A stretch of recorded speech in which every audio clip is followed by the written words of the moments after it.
In today's video, I'm going to teach you how to set up a Laravel project on a subdomain using Hostinger. Whether you're launching a new project or managing an existing one, these detailed steps will guide you through the process with ease. Let's start by creating a subdomain in Hostinger. First, log into your Hostinger account and navigate to your control panel. Look for the Domains section and click on Subdomains. Here, you'll see an option to create a new subdomain. Enter your desired name, making it memorable yet relevant to your project. Once you have it typed out, link it to your main domain. After filling in these details, hit the Create button. This will initiate the setup of your new subdomain, providing a dedicated space for your Laravel project. With your subdomain ready, it's time to upload your Laravel files. Access your Hostinger file manager, usually found in the Files section of the control panel. Navigate to the folder designated for your subdomain. This folder will typically be named after your subdomain itself, making it easy to identify. With this folder open, you're set to upload your Laravel files. Use either the File Manager's upload feature or a reliable FTP client. Doing this ensures that your application files transfer correctly to the server, maintaining their structure.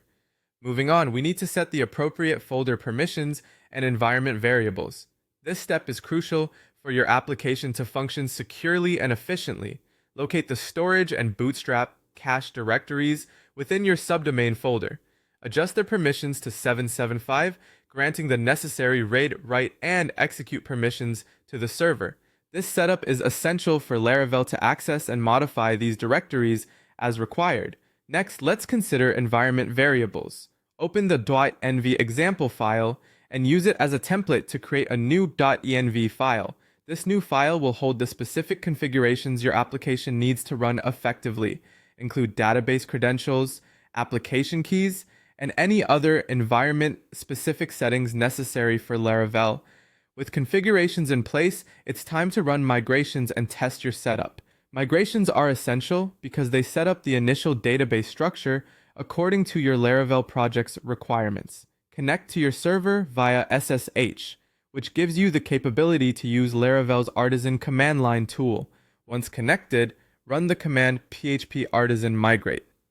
This will apply all pending migrations to your database.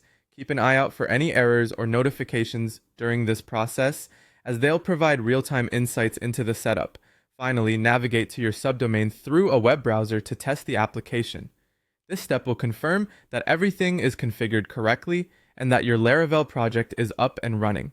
And there you have it, a complete guide to deploying a Laravel application on a subdomain with Hostinger. By following these steps, you've ensured a smooth and organized setup process. Thank you for watching and happy coding.